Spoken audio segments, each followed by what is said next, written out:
আমি আগে দিয়েছিলাম ভিডিও মায়াপুরের ভিডিও, এখন দিচ্ছি আমি নবদ্বীপের ভিডিও। হ্যালো বন্ধুরা, তোমরা কেমন আছো? আমি উমা।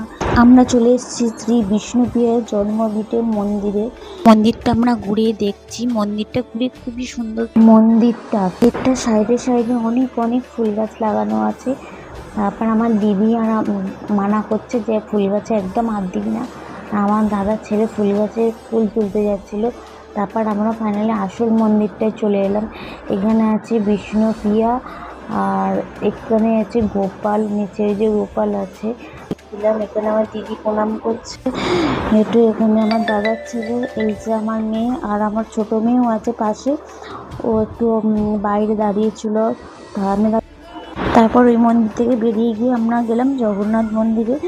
জগন্নাথে আমি ওখানে গিয়ে প্রণাম করলাম। তারপর ওখানে কত সুন্দর সুন্দর পাখি রেখে দিয়েছে। এগুলো কী পাখি বুঝতে পারলাম না, দেখে মনে হলো টিয়া পাখির মতোই পাখি, অনেক কালারের।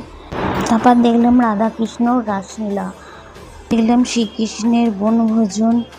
ঝাড়খণ্ডের জঙ্গলে পশু পশুর সঙ্গে শ্রীমান মহাপ্রভু পশুদের সাথে কথা বলছেন। তারপর আমরা ওখানে একটা গুহা আছে, গুহার ভেতরে ঢুকে গেলাম। ঢুকে গুহাটা মানে অনেক বড়, বিরাট বড় গুহা। আবার আমার ছোট মেয়েকে বললাম ফোনটা ধরে আমার ভিডিওটা করে দে, আমি হাঁটছি। আমি ওখানে হাঁটতে লাগলাম, অনেক বিরাট বড় গুহাটা, হাঁটতে লাগলাম। তো আমার মেয়ে পিছনে পিছনে ভিডিও করে করে আসছে। তারপর আমার দাদার ছেলেও আসছে পাশে। তা বন্ধুরা, আমার যদি এই ভিডিওটা ভালো লেগে থাকে তাই অবশ্যই একটা লাইক, কমেন্ট, শেয়ার, সাবস্ক্রাইব করতে ভুলবেন না। আর কমেন্টেও জানাতে ভুলবেন না। তা ভালো থাকবেন, সুস্থ থাকবেন। Tata, by.